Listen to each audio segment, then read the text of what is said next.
복음비전교회 주일 예배에 오신 여러분을 주님의 이름으로 환영합니다. 유튜브 방송을 통해서 예배에 참여하시는 분들도 축복하고 환영합니다. 이 시간 다 같이 자리에서 일어서 주시기 바랍니다.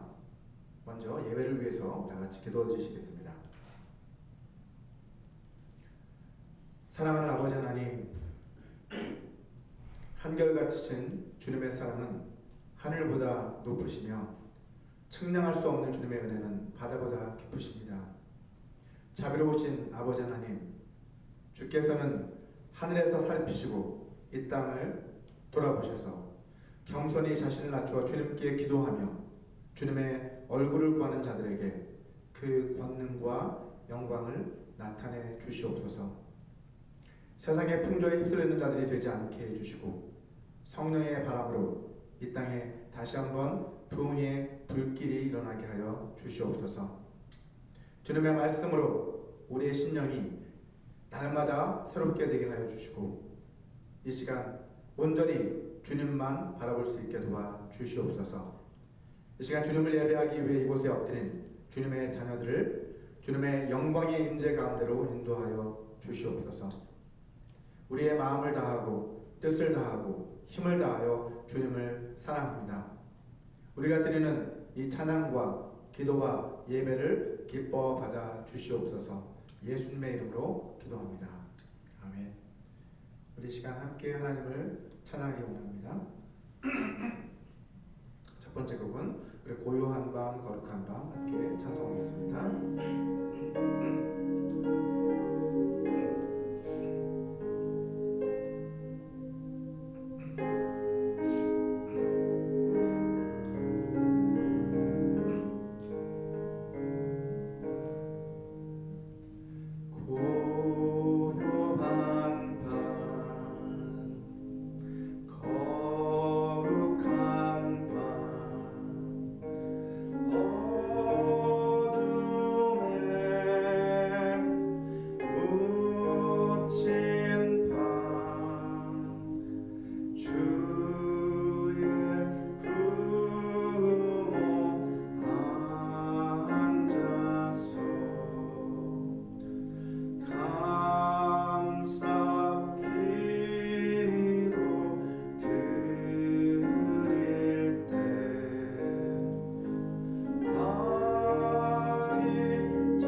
계속해서 오 베들레헴 작은 돌 함께 찬송하겠습니다.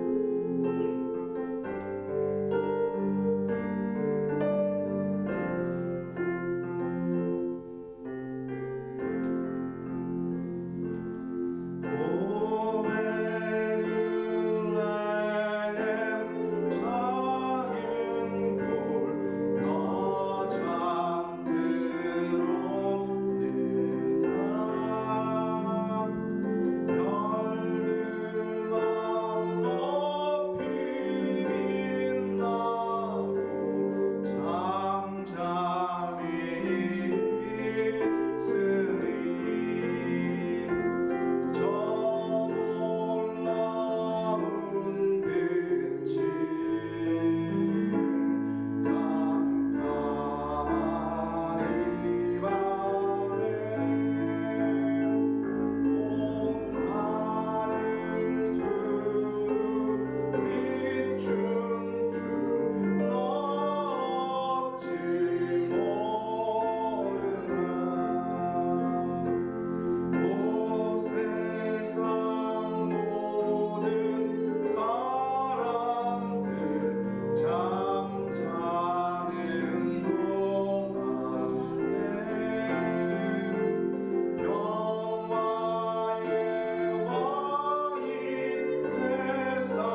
말씀 함께 봉독해 올려드리겠습니다.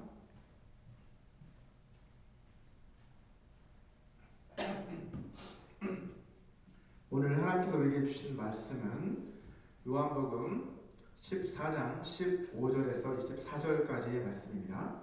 요한복음 14장 15절에서 24절까지의 말씀을 제가 봉독해 올려드리도록 하겠습니다. 너희가 나를 사랑하면 나의 계명을 지키리라. 내가 아버지께 구하겠으니 그가 또 다른 보혜사를 너희에게 주사 영원토록 너희와 함께 있게 하리니 그는 진리의 영이라. 세상은 능히 그를 받지 못하나니 이는 그를 보지도 못하고 알지도 못함이라. 그러나 너희는 그를 아나니 그는 너희와 함께 거하시며 또 너희 속에 계시겠습니다. 내가 너희를 고아와 같이 버려두지 아니하고 너희에게로 오리라. 조금 있으면 세상은 다시 나를 보지 못할 것이로되 너희는 나를 보리니 이는 내가 살아있고 너희도 살아있겠습니다. 그 날에는 내가 아버지 안에 너희가 내 안에 내가 너희 안에 있는 것을 너희가 알리라. 나의 계명을 지키는 자라야 나를 사랑하는 자니 나를 사랑하는 자는 내 아버지께 사랑을 받을 것이요 나도 그를 사랑하여 그에게 나를 나타내리라. 가룟인 아닌 유다가 이르되 주여 어찌하여 자기를 우리에게는 나타내시고 세상에는 아니하려 하시나이까. 예수께서 대답하여 이르시되 사람이 나를 사랑하면 내 말을 지키리니 내 아버지께서 그를 사랑하실 것이요 우리가 그에게 가서 거처를 그와 함께 하리라. 나를 사랑하지 아니하는 자는 내 말을 지키지 아니하나니 너희가 듣는 말은 내 말이 아니요 나를 보내신 아버지의 말씀이니라. 아멘. 오늘은 가스펠 비전 사랑 마지막 시간으로 요한복음 14장 15절에서 24절 말씀을 중심으로 사랑과 순종의 선순환이라는 제목으로 여러분과 함께 말씀의 은혜를 나누고자 합니다. R.A. 토레이의 기도의 능력이라는 책을 보게 되면 영국의 감리교 설교자였던 마크 가이 피어스라는 사람에 관한 한 일화가 소개되고 있습니다. 어느 주일 예배 이후에 한 어린 소녀가 이 피어스 목사를 찾아와 이렇게 물었습니다. 목사님, 저는 예수님을 사랑하지 않아요. 저는 예수님을 정말 사랑하고 싶은데 제 마음대로 되지 않아요. 저에게 어떻게 하면 예수님을 사랑할 수 있는지 좀 말해주세요. 라고 이렇게 이야기합니다. 피어스 목사님은 열망으로 가득 찬 그 아이의 눈망울을 내려다보면서 이렇게 대답을 해주었습니다. 얘야, 오늘 집에 가면서 마음속으로 예수님은 나를 사랑하셔. 예수님은 나를 사랑하셔. 예수님은 나를 사랑하셔. 라고 계속해서 한번 되뇌어 보거라. 그러면 우리가 다음 주일에 다시 만날 때쯤에는 저는 예수님을 사랑해요 라고 너는 말할 수 있게 될 거야 라고 이렇게 말해 주었습니다. 다음 주일에 그 어린 소녀는 아주 행복한 얼굴로 다시 피어스를 찾아와서 이렇게 기뻐하며 말을 했습니다. 목사님, 저는 예수님을 사랑해요. 저는 예수님을 정말 사랑해요. 목사님이 말씀해 주신 대로 지난 주일에 집에 가면서 예수님은 나를 사랑하셔. 예수님은 나를 사랑하셔. 예수님은 나를 사랑하셔 하면서 계속해서 마음속으로 되뇌었더니 주님의 사랑에 대해서 점점 생각하기 시작했고 주님께서 어떻게 저 대신 십자가에 달려 돌아가셨는지에 대해서도 생각하기 시작했어요. 자, 그러자 제 마음이 점점 뜨거워지는 것을 제가 느끼게 됐고 그것이 바로 예수님에 대한 사랑이라는 것을 저는 깨닫게 되었어요 라고 이렇게 말을 했다고 합니다. 자, 이 일화는 주님이 어떻게 그리고 얼마나 우리를 사랑하셨는지 우리가 성경 말씀을 통해서 깊이 깨닫게 될 때, 그 사랑을 먼저 깨닫게 될 때야 비로소 우리는 주님을 사랑할 수 있게 된다는 것을 우리에게 가르쳐주고 있습니다. 하지만 이 이야기에서 빠져있는 아주 중요한 요소 한 가지가 있는데 그것은 바로 성령 하나님의 역할입니다. 사실 이 어린 소녀가 자기 대신 십자가에 달려 돌아가신 예수님의 사랑에 대해서 생각하게 되었고 또 마침내 주님께 대한 그 사랑으로 그 가슴이 뜨거워진 그것은 예수님이 자신을 사랑하신다고 계속해서 마음속으로 되뇌이는 자기 암시 효과가 나타났기 때문이 결코 아닙니다. 저는 그 어린 소녀의 가슴이 뜨거워지고 또 그것이 그 안에 예수님의 사랑이 그 마음속에 가득하게 된 것, 또 그것이 예수님의 사랑이라는 것을 그 아이가 깨닫게 된 것은 모두 성령 하나님의 역사였다라고 저는 믿습니다. 오늘 본문 말씀을 통해서 사랑과 순종, 이 둘은 어떤 관계인지, 그리고 그 사랑과 순종의 그 관계 안에 있어서 성령님이 하시는 역할은 무엇인지에 대해서 여러분과 함께 살펴보려고 합니다. 오늘 본문 말씀은 예수님의 고별 강화 또는 고별 설교라고 하는데 그 가운데 한 부분입니다.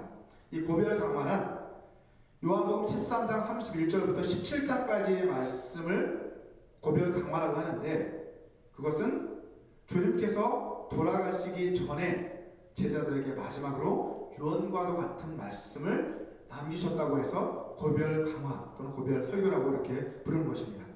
자, 그러니까 아주 꼭 제자들에게 마지막으로 해주시고 싶었던 말씀들을 해주셨겠죠.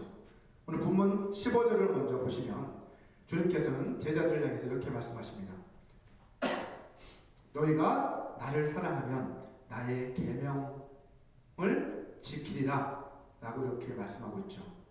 자, 여기에서 너희는 너희라고 되어 있는데 그것은 단수가 아니죠. 복수형으로서 제자들, 개개인들을 말하는 것이 아니라 믿음의 공동체인 제자 공동체 전체를 지금 말하고 있는 것입니다. 자, 그리고 그 뒤에 나의 계명들, 제가 이렇게 가로치고 들이라고 써놨는데 그 이유는 이것이 원문에 보면 이 계명으로 번역된 이 단어는 엔톨라스라는 단어인데 이것은 헬라어 단어 엔톨레의 복수형입니다. 그래서 사실은 계명이 아니라 계명들로 번역하는 것이 더 정확한 번역이라고 할 수 있습니다. 자, 이 말씀 앞에서 너희라는 제자들 공동체 전체, 개인이 아니라 제자 공동체 전체를 위해서 하시고 계신 말씀이기 때문에 우리는 이것을 적용할 때도 교회 공동체 전체에 적용하는 말씀으로 해석을 해야 되겠죠. 자, 그리고 여기서 계명들이라고 우리가 번역할 수 있다고 말씀드렸는데 이 계명은 13장에서 말씀하셨던 너희가 서로 사랑하라 라고 했던 이 세 계명만을 의미하는 것이 아니라 복수로 되어 있기 때문에 그 세 계명을 포함해 예수님의 가르침 전체를 말하는 것으로 우리는 해석을 해야만 합니다. 물론 서로 사랑하라 라고 하는 이 명령이 예수님의 그 계명들 가운데서 가장 핵심적인 계명이라는 데는 두말할 나위가 없죠. 자, 너희가 나를 사랑하면 나의 계명들을 지키리라 라고 하는 이 말씀은 예수님의 계명들을 지키는 것이 예수님을 진정으로 사랑한다는 것을 보여주는 확실하고 분명한 외적인 증거라는 겁니다. 주님을 향한 우리의 사랑이 무르익으면 결국 거기에서 순종이라는 열매가 맺어지게 되어 있다는 것이죠. 여러분, 순종의 동기, 우리가 순종하는 동기는 사랑이라는 것이고, 그죠? 우리가 순종하게 되는 동기는 사랑 때문에 예수님의 그 사랑을 우리가 경험했고 우리가 예수님을 사랑하기 때문에 우리는 순종하는 것이고 그 사랑의 열매, 결과는 무엇이라는 거예요? 또다시 순종이라는 것입니다. 자, 주님을 사랑하는 우리가 주님의 계명들을 지키는 것은 마땅한 일입니다. 하지만 그것은 우리 자신의 힘과 노력으로 되는 것이 아니라 성령 하나님의 도우심이 있어야만 비로소 가능한 일입니다. 그래서 다음 절인 16절에서 주님께서는 이렇게 말씀하고 계신 것이죠. 내가 아버지께 구하겠으니 그가 또 다른 보혜사를 너희에게 주사 영원토록 너희와 함께 있게 하실 것이다 라고 말씀하십니다. 자, 여기서 보혜사라고 번역된 그 헬라어 단어는 파라클레토스라는 단어인데 이 단어의 문자적인 의미는 파라, 곁에 라는 뜻이고요. 클레토스는 칼레오라고 하는 동사에서 나온 건데 이것은 말한다, 부른다 이런 뜻입니다. 곁에서 말하는 사람이라는 문자적인 의미를 가지고 있습니다. 파라클레토스는 곁에서 말하는 사람. 근데 이 당시에 그 단어는 주로 법정 용어로 사용이 되는데, 법정에서 사용되는 용어로서 법률적인 대변인 혹은 법률 고문을 뜻하는 그런 단어였다고 합니다. 성령님이 우리의 파라클레토스가 되신다는 것은 우리 곁에 서 계셔서, 영원히 함께 계셔서 우리를 변호해 주시는 분이시다 라고 하는 그러한 의미가 담겨 있다는 것입니다. 자, 그런데 그냥 보혜사라고 하지 않고 뭐라고 말하고 있습니까? 또 다른 보혜사라고 그렇게 표현하고 있는 것을 우리는 주목해야 합니다. 그래서 또 다른으로 번역된 헬라어 단어는 알로스라고 하는 단어인데, 이 단어는 알로스라는 것은 같은 종류의 또 다른 무엇을 뜻하는 거예요. 또 다른 하나. 따라서 예수님을 또 다른 보혜사라고 표현하는 것은 이미 제자들 곁에 계신 파라클레토스가 계시다는 것을 말하는 것이죠. 이미 파라클레토스가 계신데 또 다른 파라클레토스를 너에게 보내주실 것이다 라는 말씀을 하고 있는 것입니다. 자, 그렇다면 제자들 곁에 이미 계신 파라클레토스는 누구이실까요? 바로 예수님이십니다. 요한일서 2장 1절 말씀을 같이 한번 읽어보도록 하겠습니다. 요한일서 2장 1절 시작. 나의 자녀들아, 내가 이것을 너희에게 쓰면 너희로 죄를 범하지 않게 하려 함이라. 만일 누가 죄를 범하여도 아버지 앞에서 우리에게 대언자가 있으니 곧 의로우신 예수 그리스도시라. 아멘. 자, 한글 성경에서는 대언자라고 번역하고 있지만 헬라 원문을 보면 여기도 파라클레토스라는 단어가 사용되고 있는 것을 볼 수 있습니다.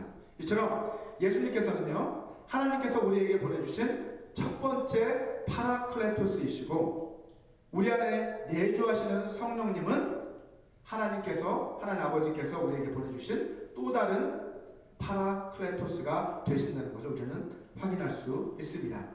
자, 이어지는 본문 17절 말씀을 보시면 주님은 제자들을 위해서 아버지께 보내달라고 간청하실 또 다른 파라클레토스이신 성령님의 역할이 무엇인지에 대해서 말씀해주고 계십니다.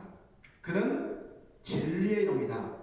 세상은 능히 그를 받지 못하나니 이는 그를 보지도 못하고 알지도 못함이라. 그러나 너희는 그를 아나니 그는 너희와 함께 거하시며 또 너희 속에 계시겠습니다 라고 그렇게 말씀을 해주고 계십니다.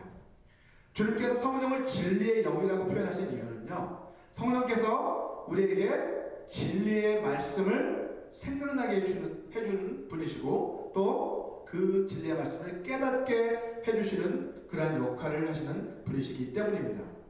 자, 여기에서 또 뒤에 보면 너희와 함께 라고 했고 또 너희 속에 라고 이렇게 말씀하고 있는데, 이 함께라고 번역된 헬라어 전치사는 파라클레토스의 그 파라와 같은 단어입니다. 파라는 곁에서 함께 이런 뜻입니다. 곁에 서서 함께 이런 뜻이에요. 자, 그리고 속에라고 번역된 그 헬라어 전치사는 n이라고 하는 전치사인데, 이것은 안에 또는 그 가운데 이런 뜻을 가진 전치사입니다. 그러니까 성령님께서는 어떻게 하시는 거예요? 교회 곧 제자 공동체 안에 함께 계시고 그 곁에 함께 동행하시는 그런 분이시다는 것을 알 수 있는 것이죠. 따라서 그는 너희와 함께 거하시고 또 너희 속에 계시겠음이라 라는 이 말씀은 보혜사 성령님은 교회 공동체 안에 들어오셔서 믿는 자들을 진리의 길로 그 곁에 서서 진리의 길로 그들을 인도해 주시는 그러한 역할을 하시는 분이시다는 것을 말해주고 있는 것입니다. 자, 이 구절에서 너희가 세상과 여기 보면 너희라는 표현과 또 세상이라는 표현이 대조가 되고 있죠. 세상은 너희 그를 받지 못하지만 너희는 그를 알고 또 보고 또 그 안에 거할 것이다. 이렇게 말씀하고 있잖아요. 자, 이렇게 대조를 시키고 있는 것을 보았을 때 이 너희라는 것은 보다 분명하게 개인이 아니라 제자 공동체 전체를 의미한다는 것을 우리는 다시 한번 확인할 수 있습니다. 물론 고린도전서 6장 19절을 보면 바울은 우리 몸을 가리켜서 성령의 전이라고 말씀하고 있습니다. 너희 몸은 너희가 하나님께로부터 받은 바 너희 가운데 계신 성령의 전인 줄을 알지 못하느냐? 너희는 너희 자신의 것이 아니다 라고 바울은 말씀합니다. 자, 이것은 분명 개인에 대해서 말씀하시는 것이죠. 우리가 개인적으로 예수님을 믿고 영접할 때 성령 하나님께서 우리 안에, 우리 몸 안에 임하시는 것에 대해서 지금 말씀하고 계신 것입니다. 그런 의미에서 우리 몸은 하나님의 성령이 거하시는 성전이다 라고 말씀하시는 것이죠. 자, 그런데 이것을 마치 무당들이 신내림을 받아서 각각 자기들 안에 섬기는 그 신을 그 안에 모시는 것처럼 그런 식으로 오해를 해서는 결코 안 됩니다. 우리 각 사람 안에 성령이 임하신다는 것은 어떤 의미냐면 그 성령님, 우리 안에 임하신 그 성령님은 서로 다른 신이 또 다른 분이 우리 안에 임하시는 것이 결코 아니라는 거예요. 한 성령님께서 우리 각 사람 안에 임하셨다는 것을 우리는 생각해야 합니다.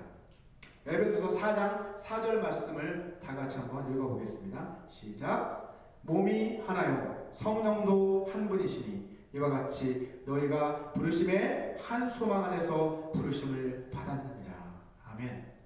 몸, 곧 그리스도의 몸인 교회가 하나고 그 안에 거하시는 성령님도 한 분이시라는 거예요. 그죠? 그렇기 때문에 만약 어떤 사람이 자기 안에 계신 성령님이 자기에게 계시를 주셨다고 말씀하면서 교회 공동체 전체의 연합과 질서를 무너뜨리는 그런 일을 하고 있다고 한다면 그 사람은 사실 성령 하나님의 인도를 받고 있는 것이 아니라 악한 영에게 미혹된 것이라고 말할 수 있습니다. 다시 한번 강조하지만 모든 성령의 은사는요 반드시 교회 공동체 전체의 덕을 세우는 일에만 사용되어야만 합니다. 그럴 때만 그것을 성령의 역사라고 할 수 있습니다. 다음 절의 18절을 보시면 주님께서는 제자들을 고아와 같이 버려두지 않으시고 다시 그들에게 오실 것이라고 말씀하고 계십니다. 자, 그 다음 19절을 보시면 조금 있으면 세상은 다시 나를 보지 못할 것이로되 너희는 나를 보리니 이는 내가 살아있고 너희도 살아있겠습니다 라고 말씀하고 계십니다. 자, 이것은 이제 곧 일어나게 될 주님의 죽으심 그리고 다시 주님께서 부활하실 것을 이야기하고 있을 뿐만 아니라 더 나아가서 그리스도께서 성령으로 교회 가운데 임하실 것에 대해서 지금 말씀하고 있는 것으로 해석해야만 합니다. 우리 로마서 8장 9절 말씀을 같이 한번 읽어보겠습니다. 로마서 8장 9절 시작. 만일 너희 속에 하나님의 영이 거하시면 너희가 육신에 있지 아니하고 영에 있나니 누구든지 그리스도의 영이 없으면 그리스도의 사람이 아니라 라고 말씀하고 있죠. 자, 여기서 바울은 그리스도인들 안에 누가 거하신다고요? 하나님의 영이 거하신다 라고 그렇게 말씀을 하고 있습니다. 그죠? 너희 안에 하나님의 영이 거하시면 이라고 표현하고 있어요. 근데 다음 구절을 한번 보시면 10절을 한번 보시면 같이 한번 읽어볼까요? 또 그리스도께서 너희 안에 계시면 몸은 죄로 말미암아 죽은 것이나 영은 의로 말미암아 살아있는 것이니라. 자, 앞전에서는 분명 뭐라고 말씀하셨다고요? 너희 속에 누가? 하나님의 영이 거하시면 이라고 표현을 했는데 여기서는 어떻게 표현하고 있어요? 그리스도께서 너희 안에 계시면 이라고 말씀하고 있는 것을 볼 수 있습니다. 자, 정리를 해본다면 그리스도께서는 성령으로 어떻게 하는 거예요? 우리 안에 거하고 계신다라는 것을 우리는 알 수 있는 거예요. 그래서 앞에서 보혜사 성령을 하나님의 영이라고도 표현했고 또 뒤에 그리스도의 영이라고 그렇게도 표현하고 있는 것을 확인할 수가 있습니다. 그리스도의 영이라는 것은 성령을 그리스도의 영이라고 부를 때는 그것은 보혜사 성령님, 우리 안에 내주하시는 성령님을 일컫는 것이에요. 오늘 본문 20절에서 말씀하고 있는 것이 바로 그것입니다. 우리 20절을 보시면 그 날에는 내가 아버지 안에 너희가 내 안에 내가 너희 안에 있는 것을 너희가 알리라 라고 주님은 말씀하십니다. 따라서 여기서 말하고 있는 그날에는 라고 하고 있는데 이 그날이란 그리스도께서 성령으로 교회 공동체 가운데 임하시는 그 날을 의미한다고 보는 것이 문맥적으로도 더 매끄럽고요. 성경 전체의 가르침과도 더 조화로운 해석이라고 할 수 있습니다. 자, 너희가 내 안에, 내가 너희 안에 있다라고 하는 그 표현은 주님을 따르는 그 제자들과 얼마나 친밀한 관계, 또 친밀한 연합을 이루고 있는지를 의미하고 있는 거예요.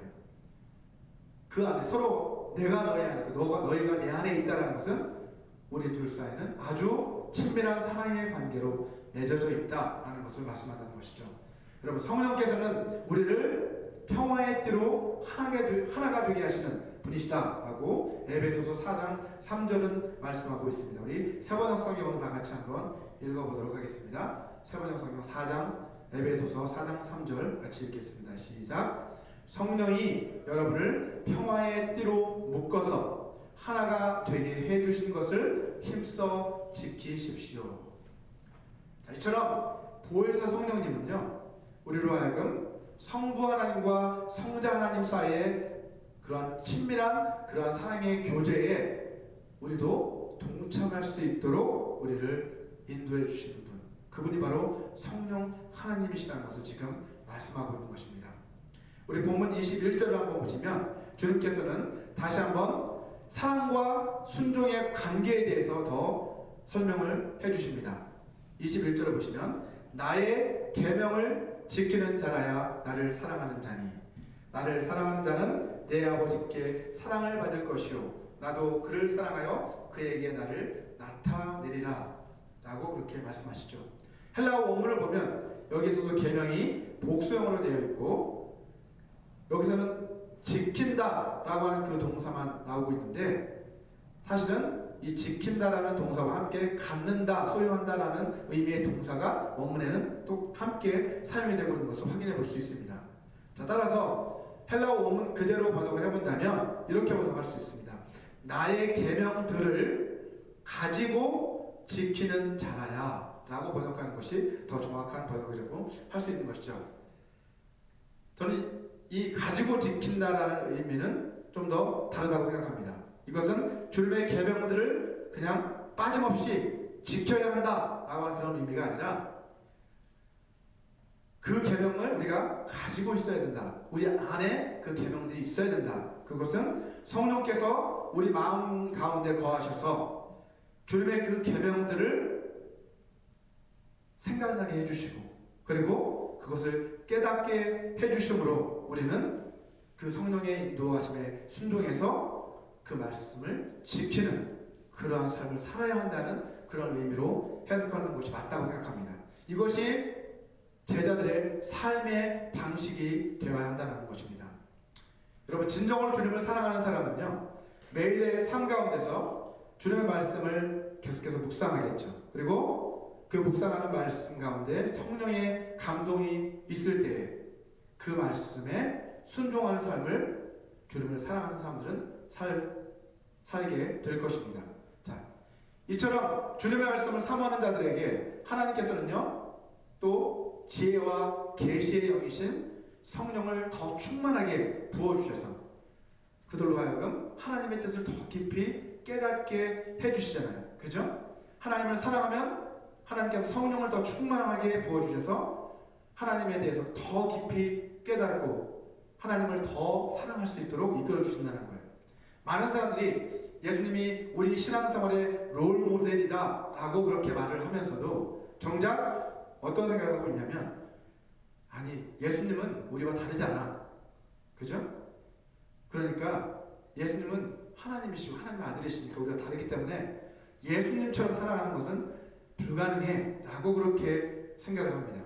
물론 예수님께서는 우리와 본질적으로 다르신 분이 맞죠. 하지만 성경은 하나님의 아들이시며 동시에 하나님이신 예수 그리스도께서 우리와 똑같은 육신을 입고 우리와 똑같은 성정을 가지고 이 땅 가운데 오셨다라고 말씀합니다. 우리와 똑같은 경험을 하셨다라고 히브리서는 또 말씀하고 있어요. 근데 그 이유는 뭐예요? 그렇게 오신 이유는 우리에게 구원의 길을 열어주시기 위해서 그렇게 오신 것이다 라고 성경은 말씀하고 있습니다. 여러분, 주님께서는 구원의 길이 되시기 위해서, 구원의 길을 열어주시기 위해서 우리 가운데 오셨는데, 주님께서 열어놓으신 그 구원의 길은 오직 한 길뿐입니다. 그 길은 어떤 길이냐면 주님과 함께 우리가 죽고 주님과 함께 다시 사는 길, 그 길만이 우리가 구원을 얻을 수 있는 유일한 길이라고 성경은 말씀하고 있습니다. 누가복음 14장 27절 말씀을 같이 한번 읽어보겠습니다. 시작. 누구든지 자기 십자가를 지고 나를 따르지 않는 자도 능히 내 제자가 되지 못하리라. 우리가 주님의 십자가를 지지 않으면, 자기 십자가를 진다는 것은 주님처럼 우리도 죽음을 각오하고 그 길을 걸어가야 된다는 거예요. 자기를 부인해야 된다는 거죠. 그리고 그렇게 할 때에 비로소 주님이 걸어간 그 길을 따라갈 때에 비로소 우리는 주님의 제자가 될 수 있다는 것입니다. 주님이 걸어가신 십자가의 길만이 우리를 영생으로 인도해주는 유일한 길입니다. 하지만 여러분, 생명으로 인도하는 그 문은 아주 좁고 그 길이 협착해서 찾는 자가 적다라고 주님은 말씀하셨습니다. 마태복음 7장 14절 말씀이죠. 뿐만 아니라 그 길은 우리 혼자서는 갈 수 없는 길이기 때문에 주님은 우리가 그 길을 끝까지 걸어갈 수 있도록 우리 곁에 누구를 보내주셨냐면 바로 파라클레토스이신 보혜사 성령 하나님을 우리 가운데 보내주신 것입니다. 본문 22절을 한번 보시면 가룟인 아닌 유다가 이르되 주여 어찌하여 자기를 우리에게는 나타내시고 세상에는 아니하려 하시나이까 하고 묻습니다. 자, 여기에서도 우리라고 하는 이 표현은 세상과 서로 대비가 되고 있는데요. 그렇기 때문에 개인적인 차원의 질문이 아니라 제자 공동체를 의미한다고 봐야 됩니다. 자, 이 질문의 의도는 주님께서 이 제자들 공동체, 제자들에게 계시해 주신 그 내용들을 왜 세상에 널리 알리시지 않느냐라는 그런 질문이죠. 세상에 이렇게 널리 알리게 되면 주님을 따르는 이 제자들뿐만 아니라 더 많은 사람들이 주님을 따르게 될 텐데, 주님의 영광이 더 드러나게 될 텐데, 주님의 명성이 높아지게 될 텐데 왜 그렇게 하지 않으십니까? 라고 하는 그 질문을 지금 던지고 있는 것이죠. 근데 이것은 요한복음 7장 4절에서 주님의 육신의 형제들이 있잖아요. 그 육신의 형제들이 주님께 했던 그 말과 같은 맥락으로 해석을 할 수 있습니다. 자, 요한복음 7장 4절에 보시면 초막절이 가까웠는데도 예수님이 예루살렘에 올라가시지 않자 예수님의 육신의 형제들이 예수님께 와서 이렇게 이야기합니다. 스스로 나타나기를 구하면서 묻혀서 일하는 사람이 없나니 이 일을 행하려 하거든 자신을 세상에 나타내소서 라고 이렇게 이야기하죠. 어차피 그렇게 사람들에게 주목받는 그 일을 할 거라면 제자들한테만 그런 것들을 나타내지 말고 좀 세상 사람들한테 다 그것을 나타내셔서 좀 하려면 제대로 좀 인기 몰이를 해보십시오. 사람들에게 좀 영광을 받으십시오. 이렇게 이야기를 하고 있지만 사실은 불신앙에서 이 말을 하고 있는 것이죠. 요한은 그들이 아직 예수님을 믿지 않았기 때문에 이런 말을 하고 있다라고 분명하게 밝히고 있습니다. 하지만 주님께서는 어찌하여 너희가 믿음이 없느냐라고 그렇게 책망하지 않으시고 친절하게 그 이유를 제자들에게 설명을 해주십니다. 먼저 본문 23절을 한번 보시면 주님이 제자들에게만 자신을 나타내신 그 이유는 주님을 사랑하는 자만이 주님의 그 말씀에 순종한다는 것을 주님은 잘 알고 계셨기 때문이라고 주님은 말씀하십니다. 예수께서 대답하여 이르시되 사람이 나를 사랑하면 내 말을 지키리니 내 아버지께서 그를 사랑하실 것이요 우리가 그에게 가서 거처를 그와 함께 하리라 라고 말씀하시죠. 사랑하는 사람들만 주님의 말을 지킬 것이고, 그죠? 그러한 사람들도 아버지 하나님께서 사랑하셔서 이제 그들에게 주님과 아버지 하나님께서 함께 가서 거처를 그와 함께 할 거예요. 성령으로 그 안에 오셔서 함께 하실 것이다 라고 그렇게 분명하게 말씀을 해주고 계신 거예요. 자, 이어서 24절을 보시면 주님이 세상에 자신을 나타내지 않으시는 이유에 대해서 말씀을 해주시죠. 나를 사랑하지 아니하는 자는 내 말을 지키지 아니하나니 너희가 듣는 말은 내 말이 아니요 나를 보내신 아버지의 말씀이니라. 나를 사랑하지 않는 자는 세상 사람들이죠. 그죠? 그 사람들은 내 말을 들어도, 그죠? 그들은 내 말을 지키지 않을 거야 라고 말씀하시는 거예요. 주님이 세상에 자신을 드러내지 않는 그 이유는 뭐라고요? 세상은 주님을 사랑하지 않고 오히려 미워하는 자들이기 때문에 그들은 주님의 말씀을 들어도 그 말씀을 지키지 않을 것임을 주님은 너무나도 잘 알고 계셨기 때문에 이런 말씀을 하고 계시는 것입니다. 마태복음 13장 11절을 한번 보시면 여기에서 천국의 비밀은 오직 성령을 통해서 하나님과 친밀한 사랑의 관계를 맺고 있는 그들에게만 허락된 것이다 라고 주님은 말씀하십니다. 대답하여 이르시되 천국의 비밀을 아는 것이 너희에게는 허락되었으나 그들에게는 아니 되었나니 라고 말씀하십니다. 너희 곧 제자들, 주님과 친밀한 사랑의 관계를 맺고 있는 그들에게는 천국의 비밀이 허락되었지만 주님을 미워하는 주님의 원수인 저 세상 사람들은 이 천국의 비밀이 허락되지 않았다라고 주님은 말씀하고 계신 것이죠. 자, 오늘 말씀을 정리해 본다면 우리가 주님을 사랑하면 주님의 말씀에 우리가 순종을 하게 되고 우리가 주님의 말씀에 순종하는 삶을 살아갈 때에 하나님께서는 우리를 기뻐하시고 또 우리를 사랑하시게 된다라고 말씀하고 있습니다. 자, 우리가 성령에 이끌리는 그런 삶을 살아갈 때 어떤 삶을 살아갑니까? 성령에 이끌리는 삶을 살아가게 될 때 그 하나님을 향한 사랑에 충만한 그 마음으로 하나님께 대한 사랑을 표현하며 또 하나님께 순종하는 그런 삶을 살아가겠죠. 네. 그러한 사랑, 하나님의 사랑으로 인해서 우리는 순종하게 되고, 그죠? 순종하는 그 삶이 또다시 하나님이 우리를 사랑하시게 되는 그 결과를 가져오잖아요. 그래서 순종은 사랑을 낳고, 사랑은 순종을 낳고, 순종은 또다시 사랑을 가져오는 이러한 사랑과 순종의 선순환이 계속해서 일어나게 되는 것입니다. 이것이 성령의 인도하심을 받는 사람들의 삶의 모습입니다. 자, 반대로 우리가 하나님 아닌 다른 것을 더 사랑하면 이것도 사랑이에요. 사랑은 사랑인데 어긋난 사랑. 하나님을 향한 사랑이 아니라 하나님 아닌 다른 것을 사랑하는 그 사랑. 그것을 사랑하는 사람들의 삶. 우상을 섬기는 사람들. 탐욕에 이끌려 살아가는 사람들. 그 사람들은 주님의 말씀에 불순종하는 삶을 살아가게 되죠.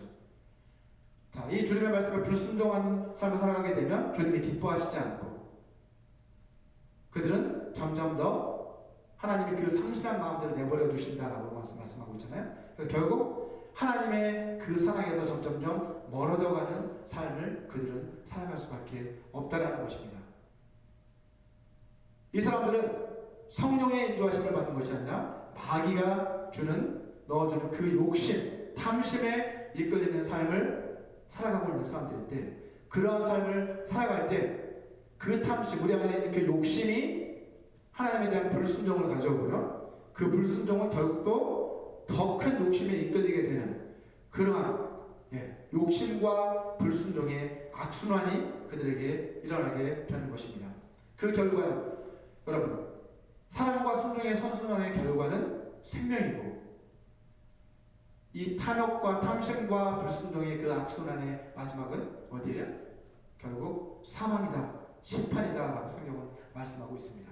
저와 여러분 모두가 여러분의 삶 가운데서 성령께서 인도하시는 그 사랑과 순종의 선순환이 날마다 일어나는 그러한 삶을 살게 되시기를 주님의 이름으로 축원합니다. 이 시간 오늘 주신 주님의 메시지를 생각하시면서 잠시 눈을 감고 기도하는 시간을 갖기 원합니다. 우리 눈 감고 기도하실 때 먼저 우리 교회를 포함해서 모든 주님의 몸된 교회들이 성령의 뜻로 하나가 될 수 있게 해달라고 우리 같이 기도했으면 좋겠습니다. 그리고 또 우리 모두가 성령의 도우심과 인도하심을 받아서 날마다 사랑과 순종의 선순환을 경험하는 그러한 복된 삶을 살아갈 수 있게 해달라고 다 같이 기도하시겠습니다. 기도하겠습니다.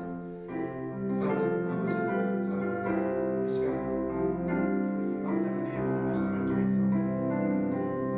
아버지 제자들을 향해 마지막 순간까지 아버지 그들을 사랑하셔서 그들에게 말씀해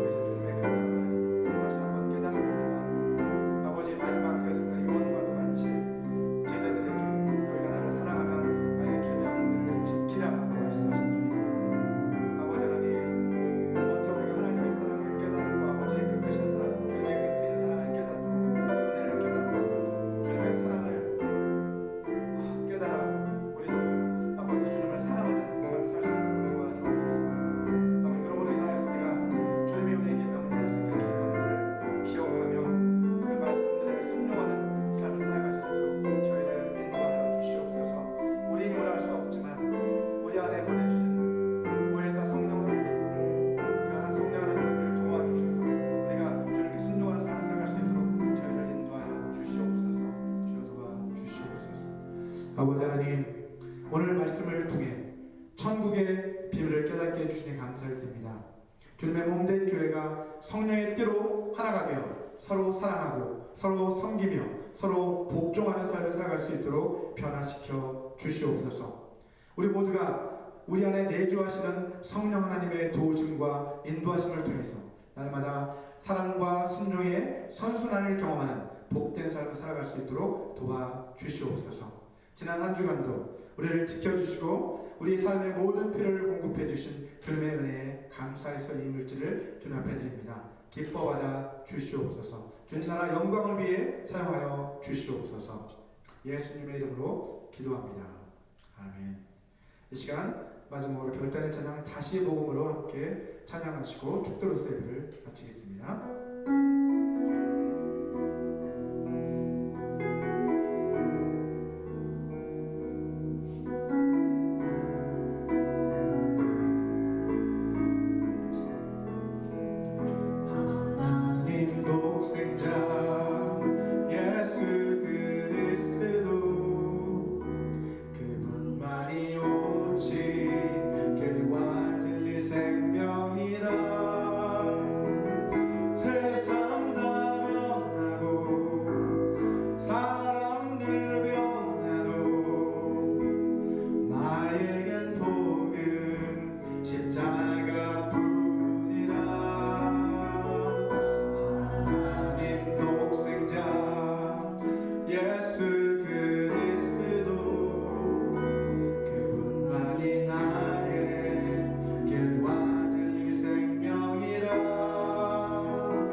오직 하나님만이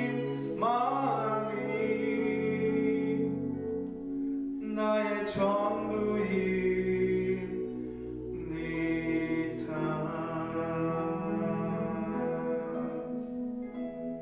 아멘.